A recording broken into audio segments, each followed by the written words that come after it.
இன்னைக்கு நம்ம என்ன பார்க்க போறோம் அப்படின்னா, தேவன் நம்மை உயர்த்த போகிறார், தேவன் நம்மை ஆசீர்வதிக்க போகிறார். அந்த ஆசீர்வாதத்தை நம்ம பெற்றுக்கொள்வதற்கு நாம சரியான ஒரு ட்ராக்ல, சரியான ஒரு வழியில நம்ம போயிட்டு இருந்தோம் அப்படின்னா, பிசாசானவன் நம்மளுடைய வாழ்க்கையில ஒரு 7 தடைகளை உங்க வாழ்க்கையில கொண்டு வருவான். அந்த தடைகள் என்ன அப்படின்றத பத்தி தான் இந்த வீடியோல நம்ம பார்க்க போறோம். இது ரொம்ப ஒரு முக்கியமான ஒரு வீடியோ. உங்களுடைய ஆவிக்குரிய வாழ்க்கைக்கும் சரி, உலகத்தின் ஆசீர்வாதங்களை நீங்க பெறுவதற்கும் சரி, இது ரொம்ப ரொம்ப ஒரு முக்கியமான ஒரு விஷயமா இருக்கு. அதனால இதை நீங்க கண்டிப்பா தெரிஞ்சுக்கணும்.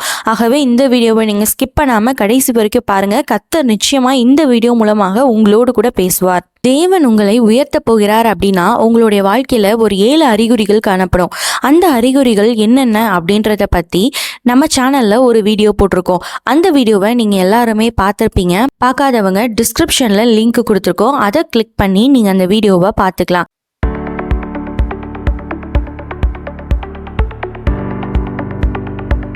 ஒரு வசனம் வாசிக்கலாம். 1 பேதுரு 5ஆம் அதிகாரம் 8ஆம் வசனம். தெளிந்த புத்தி உள்ளவர்களாய் இருங்கள், விழித்திரியுங்கள், ஏனெனில் உங்கள் எதிராளியாகிய பிசாசானவன் கெர்ச்சிக்கிற சிங்கம் போல் எவனை விழுங்கலாமோ என்று வகை தேடி சுற்றி திரிகிறான். ஆம், இந்த வசனத்துல தேவன் நமக்கு கிளியரா ஒரு எச்சரிக்கை மாதிரி ஆண்டவர் நமக்கு சொல்றாரு. நீங்க என்ன பண்ணு, புத்தி உள்ளவரா இருப்பா, விழித்திரு, நீ சோர்ந்து போயிருக்காத. ஏன்னா எந்த சிச்சுவேஷன்லயாவது பிசாசு நீ கரெக்டான வழியில நீ நடக்காதபடி உனக்கு ஏதாவது ஒரு தடைகளை கொண்டு உன்னை எப்படியாவது பாதியிலே விழுங்கிடணும், உன்னை ஸ்டாப் பண்ணிடணும் அப்படின்னு சொல்லி அவன் நிறைய முயற்சி பண்றான்ப்பா. அதனால நீ என்ன பண்ணி எச்சரிக்கையா இரு, எப்போதுமே நீ விழித்திரு அப்படின்னு சொல்லி ஆண்டவர் இன்றைக்கு இந்த வசனத்தை உங்களை நோக்கி சொல்றாரு. நீங்க சடனா நீங்க யோசிக்கலாம், ஏன் என்னோட வாழ்க்கையில மட்டும் இப்படி பிரச்சனையா வந்துட்டு இருக்கே, எல்லாருமே நல்லா தானே இருக்காங்க, எனக்கு மட்டும் ஏன் இவ்வளோ பெரிய ஒரு பிரச்சனையா வந்துகிட்டே இருக்கே அப்படின்னு சொல்லி நீங்க யோசிச்சுக்கிட்டே இருக்கலாம். அப்படின்னா நீங்க சரியான பாத்துல தான் போயிட்டு இருக்கீங்க, நேரான கரெக்டான வழியில தான் நீங்க போயிட்டு இருக்கீங்க. நீங்க அப்படி நேரான வழியில நடந்தீங்க அப்படின்னா தேவன் உங்களுக்காக வைத்திருக்கக்கூடிய ஆசீர்வாதத்தையும் உயர்வுகளையும் நீங்க பெற்றுக்கொள்ளலாம். அப்படி நீங்க பெற்றுக்கொள்ள கூடாது அப்படின்றதுக்காக தான் அவன் உங்க வாழ்க்கையில இப்படி ஒரு பிரச்சனைகள் எல்லாம் அவன் கொண்டு வரான். அதனால நீங்க அதை கண்டு நீங்க சோர்ந்து போகாதீங்க. அது எல்லாத்தையுமே நம்ம ஓவர் கம் பண்ணி கரெக்டா நம்ம நடக்கிறப்போ கண்டிப்பா தேவன் நமக்காக வைத்திருக்கக்கூடிய ஆசீர்வாதத்தையும் உயர்வுகளையும் தேவன் நமக்கு தருவார். இப்போ பிசாசானவன் நம்மளுடைய வாழ்க்கையில அப்படி என்ன ஒரு 7 தடைகளை கொண்டு வரான் அப்படின்றத பத்தி தான் இந்த வீடியோல நம்ம பார்க்க போறோம். நான் லாஸ்டா சொல்லக்கூடிய அந்த 3 தடைகள் கண்டிப்பா ரொம்ப ரொம்ப ஒரு முக்கியமான ஒரு விஷயம். அதை நீங்க கண்டிப்பா தெரிஞ்சுக்கணும். முதல் தடையா சாத்தானானவன் நீங்க ஆண்டவர் உங்களுக்காக வைத்திருக்கக்கூடிய உயர்வு ஆசீர்வாதத்தை நீங்க பெற்றுக்கொள்ளாதபடி தடை பண்ணக்கூடிய முதல் காரியம் என்ன அப்படின்னு சொல்லி பார்த்தீங்க அப்படின்னா, உங்களை ரொம்ப எமோஷனலா வீக் ஆக்குவான். நீங்க ரொம்ப க்ளோஸா பழகுனவங்க, நீங்க ரொம்ப நெருங்கி இருந்தவங்க, நீங்க ரொம்ப நேசிச்சிருப்பீங்க, அவங்களே இப்போ உங்களுக்கு துரோகம் பண்ணுவாங்க, உங்களை ரொம்ப ஹர்ட் பண்ணுவாங்க. அவங்களுடைய வார்த்தைகள் எல்லாமே உங்கள் இருதயத்தை ரொம்ப காயப்படுத்தி இருக்கும். நீங்க அதையே யோசிச்சுக்கிட்டே இருப்பீங்க, என்னடா இவங்க நம்மளை பார்த்து இப்படி பேசிட்டாங்க, நம்ம அவங்களை எப்படிலாம் நினைச்சோம், எப்படிலாம் நம்ம வச்சிருந்தோம், அவங்க இப்போ இன்னைக்கு அவங்க நம்மளை எப்படி ட்ரீட் பண்றாங்க, இவ்வளோ மோசமாலாம் நம்மளை ட்ரீட் பண்றாங்க அப்படின்னு சொல்லிலாம் நீங்க ரொம்ப காயப்படுவீங்க. இப்படி ஒரு துரோகத்தை அவங்க எனக்கு பண்ணிட்டாங்களே அப்படின்னு சொல்லி நீங்க ரொம்ப ஒரு எமோஷ்னலா ஒரு வீக் ஆவீங்க. அந்த மாதிரி உங்களுக்கு ஒரு சிச்சுவேஷன் இருந்தது அப்படின்னா, நீங்க ரொம்ப தனிமையா இருக்கிற மாதிரி, உங்களுக்கு பிடிச்சவங்க, நீங்க க்ளோஸா இருந்தவங்க எல்லாருமே உங்களை விட்டு பிரிந்து போய் நீங்க மட்டும்தான் இப்போ ஒரு தனியா அப்படி இருந்து ஒரு எமோஷ்னலா நீங்க ரொம்ப வீக்கா இருப்பீங்க. அப்போ இதுதான் சாத்தான் உங்களுக்காக வைக்கக்கூடிய முதல் சோதனை. மத்தேயு 4ஆவது அதிகாரம் 1லேருந்து 11 வரைக்கும் நீங்க வாசித்து பார்த்தீங்க அப்படின்னா, இது எல்லாருக்குமே தெரிஞ்ச ஒரு இன்சிடென்ட் தான். அதாவது ஏசப்பாவை பிசாசானவன் சோதிப்பான். 40 நாள் அவர் ஃபாஸ்டிங் இருந்துட்டு இருக்கிறப்போ அவருக்கு பசி உண்டாகிற அந்த டைம்ல சொல்லுவான், நீங்க என்ன பண்ணுங்க, தேவகுமாரனே ஆனால் இந்த கல்லை அப்பமாகும்படி செய்யுங்க அப்படின்னு சொல்லி முதல்ல சோதிப்பான். அப்ப ஆண்டவர் அதையும் அவர் மேற்கொள்ளும் போதே என்ன பண்ணுவான் அப்படின்னா, அவரை கொண்டு போய் தேவாலயத்தோட உப்பருகியின் மேல் அவரை நிறுத்தி அங்க சொல்லுவான், நீங்க தேவனுடைய குமாரனே ஆனால் மேலேருந்து கீழே குதிங்க அப்படின்னு சொல்லி என்ன பண்ணுவான், ஆண்டவரை 2ஆவதா சோதிப்பான். அதையும் ஆண்டவர் என்ன பண்ணிடுவார்னா மேற்கொண்டுருவார். அப்போ 3ஆவதாவும் அவன் ஆண்டவரை சோதிப்பான், நீங்க என்னை காலில் விழுந்து என்னை சாஷ்டாங்கமா பணிந்து கொண்டீங்க அப்படின்னா இந்த உலகத்துல இருக்கக்கூடிய அந்த மொத்த ராஜ்யம் எல்லாத்தையுமே என்ன பண்ணுவேன் உங்களுக்கு தருவேன் அப்படின்னு சொல்லி 3ஆவதா அவர் சோதிப்பான். அப்பையும் ஆண்டவர் மேற்கொள்ளும் போதுதான் தேவதூதர்கள் அவருக்கு பணிவிடை செய்கிறத நம்ம பார்க்கிறோம். பிசாசானவன் தேவனையே இயேசுவையே அவன் சோதிக்கிறான் அப்படின்னா நம்மளாம் ஒரு அற்பமான ஒரு மனுஷங்க தான். அதனால நம்ம என்ன பண்ணணும் அப்படின்னா விழித்திருக்கணும். எல்லா சுச்சுவேஷன்லையும் இந்த மாதிரி உங்களுக்கு ஒரு எமோஷ்னலாக ஒரு வீக் ஆகுறீங்க, எமோஷ்னலாக டவுன் ஆகுறீங்க அப்படின்னா நீங்கள் அப்போ தெரிஞ்சுக்கோங்க நீங்கள் கரெக்டான வழியில தான் போகிறீங்க. அதனால் இதை பார்த்து நீங்கள் சோர்ந்து போகாமல் மூவ் ஆன் ஆகி போங்க. கர்த்தர் நிச்சயமாக உங்களுக்காக வைத்திருக்கக்கூடிய ஆசீர்வாதத்தை உங்களுக்கு தருவார். இரண்டாவதா, பிசாசானவன் நம்ம சரியான பாத்தில் போகக்கூடாது அப்படின்றதுக்காக என்ன தடைகளை கொண்டு வருவான் அப்படின்னு சொல்லி பார்த்தீங்க அப்படின்னா, நீங்கள் மட்டும்தான் தப்பு அப்படின்னு எல்லாருமே உங்களை குற்றம் சாட்டிக்கிட்டே இருப்பாங்க. அப்படிப்பட்ட ஒரு இதை உங்கள் வாழ்க்கையில் அவன் கொண்டு வருவான். நீங்கள் வேலை பார்க்குற இடத்துலையோ சரி, நீங்கள் சரியாக உங்கள் வேலைகளை செஞ்சுக்கிட்டே இருப்பீங்க. ஆனால் எப்போவுமே உங்களை மட்டும் குற்றம் சொல்லிக்கிட்டே இருப்பாங்க. நீ பண்ணதான் தப்பு, நீ பண்ணதான் தப்புன்னு உங்களை எப்போவுமே ஒரு குற்றம் சாட்டிக்கிட்டே இருப்பாங்க. உங்களுடைய குடும்பத்துலேயும் சரி, உங்கள் ஃப்ரெண்ட் சர்க்கிள்லேயும் சரி, நீங்கள் எந்தெந்த இடத்துலலாம் நீங்கள் இருக்கீங்களோ அந்த எல்லா இடத்துலையுமே உங்களை மட்டும்தான் சொல்லிக்கிட்டே இருப்பாங்க. நீ தான் குற்றவாளி, நீ தான் தப்பு பண்ண, நீ தான் எல்லா காரியத்தையும் செய்த அப்படின்னு சொல்லி உங்களை சொல்லிக்கிட்டே இருப்பாங்க.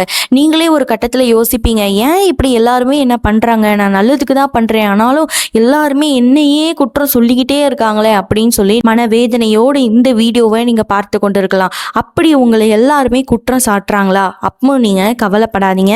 நீங்கள் தேவன் உங்களுக்காக வைத்திருக்கக்கூடிய உயர்வு ஆசீர்வாதங்களை நீங்கள் பெற்றுக்கொள்வதற்காக சரியான வழியில தான் நீங்கள் நடந்து கொண்டு இருக்கிறீங்க. மூன்றாவதா அவன் என்ன தடையை கொண்டு வருவான் அப்படின்னு சொல்லி பார்த்தீங்க அப்படின்னா, நீங்கள் அப்போதான் ஜபம் பண்ண உட்காந்துருப்பீங்க, இல்லைன்னா நீங்கள் வேதம் வாசிப்பீங்க, ஏதோ ஆண்டவருடைய காரியத்தை நீங்கள் செய்யலாம் அப்படின்னு சொல்லி நீங்கள் உட்காருவீங்க. ஆனால் உங்களால் அந்த விஷயத்த பண்ணவே முடியாது. அப்போ தான் உங்களுக்கு பயங்கரமான ஒரு தூக்கம் வரும். நான் ஸ்டாப்பாக உங்களால் நிறுத்தவே முடியாது. அப்படி உங்களுக்கு கொட்டாய் வந்துக்கிட்டே இருக்கும். ஏன் எனக்கு அந்த மாதிரி வருது அப்படின்னு சொல்லி நீங்கள் கேள்வி கேட்டீங்க அப்படின்னா, ஏன்னா நீங்கள் அந்த நேரத்தில் ஜெபிச்சிங்க அப்படின்னா கர்த்தர் நிச்சயமாக உங்களோடு கூட பேச போகிறார். அவருடைய சத்தத்தை நீங்கள் கேட்கக்கூடாது, சரியான வழியில் நீங்கள் நடக்கக்கூடாது அப்படின்றதுக்காக தான் இந்த தூக்கத்தை அவன் கொண்டு வரான். உங்களுக்கு எப்போல்லாம் இந்த மாதிரி தூக்கம் வருதோ, கொட்டாய்வு வருதோ, நீங்கள் என்ன பண்ணுங்க அப்படின்னா, நீங்கள் இயேசுவின் நாமத்தினால இந்த தூக்கத்தை கொண்டு வருகிற எல்லா பிசாசின் கிரியைகளையும் நான் துரத்துகிறேன் அப்படின்னு சொல்லி நம்ம வாயால் நம்ம இயேசுவின் நாமத்தினால அப்படின்னு நம்ம அறிக்கை பண்ணும்போது இதை எல்லாத்தையுமே நம்மளால மேற்கொள்ளலாம். தேவன் நமக்காக வைத்திருக்கக்கூடிய ஆசீர்வாதத்தை நம்ம பெற்றுக்கொள்வதற்கு சரியான ஒரு வழியில நம்மளால நடக்க முடியும். நான்காவதா பார்த்தீங்க அப்படின்னா, இது எல்லாருக்குமே நடக்கக்கூடிய ஒரு விஷயம்தான். நம்ம ஒரு பைபிள் வாசிக்கலாம் அப்படின்னு சொல்லி நம்ம பைபிளை திறப்போம். பைபிள் ஒரு 2 வசனம் தான் நம்ம வாசிருப்போம். அதுக்குள்ளே நம்ம சிந்தனைகள் வேறு எங்கெல்லாமோ போயிடும். நான் இதை பண்ணணும், இந்த வேலை இருக்குது, எனக்கு அந்த வேலை இருக்குது, அவங்க என்னை பார்த்து அப்படி சொன்னாங்க, இப்படி சொன்னாங்க, நான் அவங்கக்கிட்ட ஃபோன் பேசணுமே அப்படின்னு சொல்லி நம்மளோட மைண்ட் எங்கெல்லாமோ போயிடும். நம்மளால் பைபிளில் கான்சென்ட்ரேட்டே பண்ண முடியாது. இந்த தடையை நீங்கள் மேற்கொள்ளும் போது மட்டும்தான் தேவன் உங்கள் கூட என்ன பேச விரும்புகிறார் அப்படின்றத நீங்கள் தெரிஞ்சுக்கலாம். இதை நான் எப்படி சிஸ்டர் ஓவர் கம் பண்ணுறது அப்படின்னு சொல்லி நீங்கள் கேட்டீங்க அப்படின்னா, நீங்கள் ஆண்டவரிடத்துல ஜபம் பண்ணுங்க. அப்பா, நான் என்னுடைய கான்சன்ட்ரேஷன் எங்கேயுமே மிஸ் ஆகக்கூடாது, நான் சரியாக பைபிள் வாசிக்கணும், உங்களுடைய வசனத்தை நான் நிறைய தியானிக்கணும், அதுலேருந்து எனக்கு நிறைய விஷயத்த கற்றுக் கொடுங்க, நீங்கள் வேதத்தின் மூலமாக பேசுகிறத நான் புரிஞ்சுக்கிறதுக்கு எனக்கு ஞானத்தை கொடுங்க, அறிவை கொடுங்க அப்படின்னு சொல்லி நம்ம ஜெபிச்சுட்டு நீங்கள் வேதத்தை எடுத்து வாசிக்கிறப்போ கான்சன்ட்ரேஷன் எதுவுமே மிஸ் ஆகாமல் நீங்கள் வேதத்தை வாசிக்கவும், தேவன் அந்த வசனத்தின் மூலமா உங்களோடு கூட என்ன பேச விரும்புகிறார் அப்படின்றத நீங்க தெரிஞ்சுக்கிறதும் ரொம்ப ரொம்ப உங்களுக்கு ஈஸியா இருக்கும். அதனால உங்களுக்கு இந்த தடை இருக்கு அப்படின்னா நீங்க கண்டிப்பா தெரிஞ்சுக்கோங்க, நீங்க சரியான ஒரு வழியில தான் நீங்க நடந்துட்டு இருக்கீங்க. நீங்க தேவன் உங்களுக்காக வைத்திருக்கக்கூடிய ஆசீர்வாதத்தையும் உயர்வையும் நீங்க பெற்றுக்கொள்வதற்கு சரியான வழியில தான் நடந்துட்டு இருக்கீங்க. அதனால நீங்க சோர்ந்து போகாதீங்க. இதை கண்டு இன்னும் அதிகமா நீங்க வேதத்தை வாசிங்க. கர்த்தர் நிச்சயமா வேதத்தின் மூலமா உங்களோடு கூட பேசுவார். இப்போ நான் சொல்ல போற இந்த லாஸ்ட் 3 தடைகளுமே எல்லாருடைய வாழ்க்கையில் கண்டிப்பாக இது நடக்கக்கூடிய விஷயம். இது ரொம்ப ரொம்ப ஒரு முக்கியமான விஷயம். அதனால் இந்த வீடியோவை ஸ்கிப் பண்ணிடாதீங்க, கடைசி வரைக்கும் நீங்கள் கண்டிப்பாக பாருங்கள். கர்த்தர் நிச்சயமாக இந்த வீடியோ மூலமாக உங்களோடு கூட தான் பேசி கொண்டு இருக்கிறார். 5வதா என்ன அப்படின்னு சொல்லி பார்த்தோம் அப்படின்னா, நம்மளை அப்படியே டைவர்ட் பண்ணுவான். வேற ஒரு பாதைக்கு, வேற ஒரு ரூட்டுக்கு நம்மளை அப்படியே ஒரு டைவர்ட் பண்ணிடுவான். இது என்னுடைய வாழ்க்கையில் ஒரு வாட்டி நடந்தது. அதை நான் இங்கே ஷேர் பண்ணுறேன். நான் ஒரு வேலையில் இருந்தேன். அந்த வேலையில் இருக்கக்கூடிய சில உலகத்தின் காரியங்கள் அது எல்லாமே இருந்தனால என்னோட ஸ்பிரிச்சுவல் ஸ்பிரிட்க்கு அது வந்து செட் ஆகலை, அதனால ஒத்து போகலை. அதனால நான் அந்த வேலையிலேருந்து வெளியே வந்துட்டேன். அப்போ நான் ஆண்டவர்கிட்ட ப்ரேயர் பண்ணிட்டு இருந்தேன், எனக்கு ஒரு நல்ல ஒரு வேலையை கொடுங்கப்பா, உங்க சுத்தமானபடி வேலையை கொடுங்கப்பா அப்படின்னு சொல்லிட்டு நான் வந்து ஜெபம் பண்ணிட்டு இருந்தேன். ப்ரேயர் பண்ணிட்டு இருக்கிற அந்த டைம்ல ஒரு ஜாப் ஆஃபர் வந்தது. அந்த ஜாப் ஆஃபர் நல்ல சேலரி பேக்கேஜ்ல நல்ல ஆசீர்வாதமான வேலையா தெரிஞ்சது. அதனால நான் அந்த வேலையில உடனே ஜாயின் பண்ணிட்டேன். அங்க நிறைய விஷயங்கள்லாம் நடக்கிறத பார்த்த உடனே, நிறைய சிச்சுவேஷன் இருக்கிறதெல்லாம் பார்த்த உடனே எனக்கு அப்போ புரிஞ்சிச்சு, இது ஆண்டவருக்கு சுத்தமானது கிடையாது அப்படின்னு சொல்லி நான் நல்லா அங்க இருந்து புரிஞ்சுக்கிட்டேன். அப்போ அந்த சிச்சுவேஷன்ல ஒரு சூழலை ஆண்டவர் உருவாக்கி அங்கேருந்து வந்து வெளியே கொண்டு வரதுக்கு ஆண்டவரே உதவி செஞ்சுட்டாரு. நான் அதுல இருந்து வெளியே வந்துட்டேன். வெளியே வந்ததுக்கு அப்புறம் தான் நான் வந்து ரியலைஸ் பண்ணேன், நான் ஆண்டவர்கிட்ட அவருக்கு சுத்தமானபடி எனக்கு ஒரு வேலை வேணும்னு நான் ப்ரேயர் பண்ணேன். அந்த டைம்ல தான் இந்த வேலை வந்தது. ஆனா அந்த வேலை வரப்போ, இது உங்களுக்கு சுத்தமான வேலை தானாப்பா, நான் இதுல ஜாயின் பண்ணட்டுமா நான் ஆண்டவர்கிட்ட கேட்கல. உடனே அது என்னுடைய பார்வைக்கு ஆசீர்வாதமாக தெரிந்தனால நான் உடனே அதுல போய் ஜாயின் பண்ணிட்டேன். அதே மாதிரி தான் பிசாசு ஈஸியா நம்மள வந்து வேற ஒரு வழியில வந்து டைவர்ட் பண்ணிடுவான், வேற ஒரு பாத்துல நம்மள கொண்டு போயிடுவான்.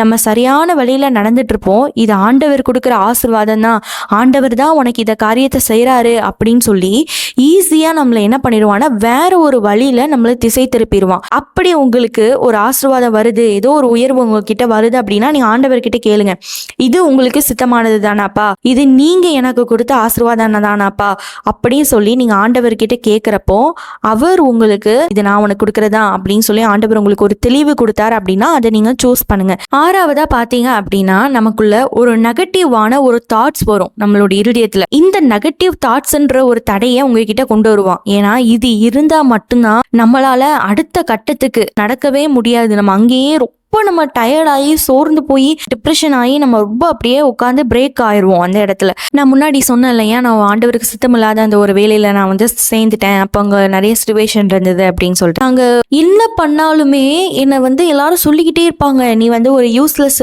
அப்படின்னு சொல்லிட்டு சொல்லிக்கிட்டே இருந்தாங்க. ஒரு கட்டத்தில் எனக்கு என்னன்னா, நான் ஃபர்ஸ்ட் ரொம்ப ஸ்ட்ராங்காக இருப்பேன், ஏன் நம்மளை பார்த்து இப்படிலாம் சொல்கிறாங்க, இப்படி யூஸ்லெஸ்ஸும் சொல்கிறாங்க, இதெல்லாமே சொல்கிறாங்க, நம்ம உண்மையாகவே அப்படிதானோ அப்படின்னு ஃபர்ஸ்ட் எனக்கு ஒரு கொஸ்டின் மார்க் வர ஆரம்பிச்சுது. போக போக போக திரும்ப திரும்ப அதையே வார்த்தையை கேட்டு கேட்டு எனக்கே வந்து அந்த மாதிரி ஓகே நம்ம வந்து ஒரு யூஸ்லெஸ் போல, நம்ம எதுக்குமே வந்து தகுதி இல்லை, எனக்குள்ள ஒரு பயங்கரமான ஒரு நெகட்டிவ் தாட்ஸ் என்னோட இருதயத்துல வந்துகிட்டே ஆரம்பிச்சுது. என்னால வேற எதையுமே யோசிக்கவே முடியல. அந்த சிச்சுவேஷன்ல தான் ஆண்டவர் எனக்கு ஒரு சூழலை உருவாக்குனார். அந்த சூழ்நிலை வந்தனாலதான் நான் வெளியே வந்தேன். அப்ப அதே மாதிரி தான் உங்க வாழ்க்கையிலயும் ஒரு நெகட்டிவ் தாட்ஸ் வருதா, நீங்க ஒண்ணுமே இல்லை ஒரு யூஸ்லெஸ் அப்படின்னு சொல்லி உங்களுக்கே ஒரு தாட் வருதா, நீங்க அப்ப தெரிஞ்சுக்கோங்க, நீங்க கரெக்டான பாத்துல தான் நீங்க போயிட்டு இருக்கீங்க. பிசாசானவன் உங்களை அடுத்த கட்டத்துக்கு மூவ் ஆன் பண்ண விடக்கூடாது அப்படின்றதுக்காக தான் இந்த தடையை உங்களுடைய வாழ்க்கையில கொண்டு வரான். கடைசியா ரொம்ப ரொம்ப ஒரு முக்கியமான ஒரு விஷயம், இதை நம்ம கண்டிப்பா எல்லாருமே தெரிஞ்சுக்கணும். என்ன கடைசியா ஒரு தடையை அவன் கொண்டு வருவான் அப்படின்னு சொன்னா ஒரு உடல் சோர்வு பலவீனத்தை நம்ம சரீரத்துல கொண்டு வருவான். நான் முன்னாடி சொன்னேன் இல்லையா, ஒரு இடத்துல வேலை பார்த்தேன், கடைசியா ஒரு சிச்சுவேஷன் ஆண்டவர் உருவாக்கி அதுல இருந்து தான் என்ன வெளியே கொண்டு வர உதவி செய்தார் அப்படின்னு சொன்னால, அந்த சிச்சுவேஷன் என்னன்னா, நான் நல்லா தான் இருந்தேன், ஆரோக்கியமா தான் இருந்தேன், அந்த பலவீனம் எனக்கு எப்படி வந்ததுன்னு தெரியல. அப்போ அந்த டைம்ல நான் ரொம்ப பலவீனப்பட்டேன், பிசிக்கலாகவும் சரி எமோஷனலாகவும் சரி. நான் ரொம்ப ஒரு பிரேக்கான ஒரு சிச்சுவேஷனா அது வந்து காணப்பட்டுச்சு. அப்படி ரொம்ப ஒரு பலவீனப்படுற அந்த ஒரு சூழ்நிலை இருந்தது. அப்போ நான் கூட யோசித்தேன், நம்ம நல்லா தானே இருக்கணும், ஏன் இப்படி நமக்கு ஒரு இப்படி ஒரு பலவீனம் வந்துருச்சு அப்படின்னு சொல்லி நான் யோசித்தேன். அப்போ அந்த சிச்சுவேஷன்ல தான் ஆண்டவர் இது எல்லாத்தையும் ரியலைஸ் பண்ண வச்சாரு, இது எனக்கு சுத்தமான வழி கிடையாது, நீ வேற ஒரு வழியில வந்துட்ட அப்படின்றதெல்லாம் ஆண்டவர் வந்து என்னை யோசிக்க வச்சாரு. ஒரு பலவீனத்தை கொடுத்தனால தான் இந்த வேலையிலிருந்து நான் வெளியே வர என்னால முடிஞ்சது. அப்போ அதே மாதிரி தான் நீங்க நல்லா இருப்பீங்க, திடீர்னு உங்களுக்கு ஒரு பலவீனம் உங்க சரீரத்துல வருது அப்படின்னு சொல்லி சொன்னா அப்போ நீங்க புரிஞ்சுக்கோங்க, பிசாசானவன் தான் நீங்க சரியான வழியில போகக்கூடாது அப்படின்றதுக்காக இந்த தடையை உங்க வாழ்க்கையில கொண்டு வரான். இந்த பலவீனங்கள்லாம் இருந்தாலும் பரவாயில்ல, நான் தேவனுடைய சித்தத்தின்படி சரியான வழியில நடப்பேன், தேவன் எனக்கு வச்சிருக்கக்கூடிய ஆசீர்வாதத்தை அந்த உயர்வை நான் சுதந்திரித்துக் கொள்வேன் என்று சொல்லி நீங்க ஒரு விசுவாசத்தோடு அதை ஓவர் கம் பண்றப்போ கண்டிப்பா தேவன் உங்களுக்காக வைத்திருக்கக்கூடிய அந்த ஒரு ஆசீர்வாதத்தை உயர்வை உங்களால சுதந்திரித்துக் கொள்ள முடியும். எப்படி பிசாசானவன் வந்து எனக்கு அந்த பலவீனத்தை கொடுத்து, இப்படி இவளுக்கு இந்த பலவீனத்தை கொடுத்தா இவன் இந்த பாதையிலேருந்து டைவர்ட் ஆகி போயிருவா அப்படின்னு சொல்லி அவன் ஒரு பிளான் வச்சிருந்தானோ, ஆனா ஆண்டவர் என்ன அதுலேருந்து எப்படி வெளியே கொண்டு வந்தாரோ அதே போல சத்ரு உங்களுக்கு இந்த நாள்ல இந்த 7 தடைகளையும் உங்க வாழ்க்கையில பண்ணாலும் நீங்க ஆண்டவரோட பிள்ளையா இருக்கிறபடினால இந்த தடைகள் எல்லாவற்றையும் தேவன் நன்மையானதாய் மாற்றி நீங்க அந்த ஆசீர்வாதத்தையும் உயர்வையும் சுதந்திரித்துக் கொள்ள தேவன் உங்களுக்கு கிருபை செய்வார். இந்த வீடியோ வீடியோ உங்க எல்லாத்துக்குமே ரொம்ப பிரயோஜனமா இருக்கும் என்று சொல்லி நாங்கள் கர்த்தருக்குள்ள விசுவாசிக்கிறோம். இந்த 7 காரியங்கள் உங்களுடைய வாழ்க்கையில இருந்தது அப்படின்னா, இந்த சுச்சுவேஷன்லாம் நான் தாண்டி வந்துட்டேன், இல்லை நான் இந்த சுச்சுவேஷன்ல தான் இருக்கேன் அப்படின்னு சொல்லி நீங்க சொல்றீங்க அப்படின்னா கண்டிப்பா எங்களுக்கு கமெண்ட்ஸ்ல சொல்லுங்க. இப்பதான் எங்க சேனல் நீங்க புதுசா பாக்குறீங்க அப்படின்னா கண்டிப்பா நீங்க சப்ஸ்கிரைப் பண்ணிக்கோங்க. அது கண்டிப்பா உங்களுடைய ஆவிக்குரிய வாழ்க்கைக்கு ரொம்ப யூஸ்ஃபுல்லா இருக்கும் என்று சொல்லி நாங்கள் கர்த்தருக்குள்ள விசுவாசிக்கிறோம். உங்களுக்கு ஏதாவது ப்ரேயர் ரெக்வஸ்ட் இருந்தது அப்படின்னா ஸ்கிரீன்ல தெரியக்கூடிய இந்த வாட்ஸ்அப் நம்பருக்கு மெசேஜ் பண்ணுங்க, இல்ல வாய்ஸ் நோட் பண்ணுங்க. கண்டிப்பா நாங்க உங்களுக்காக ஜெபிப்போம். மீண்டும் உங்களை இன்னொரு வீடியோ மூலமாக சந்திக்கிறேன். கர்த்தர் உங்களை ஆசீர்வதிப்பாராக.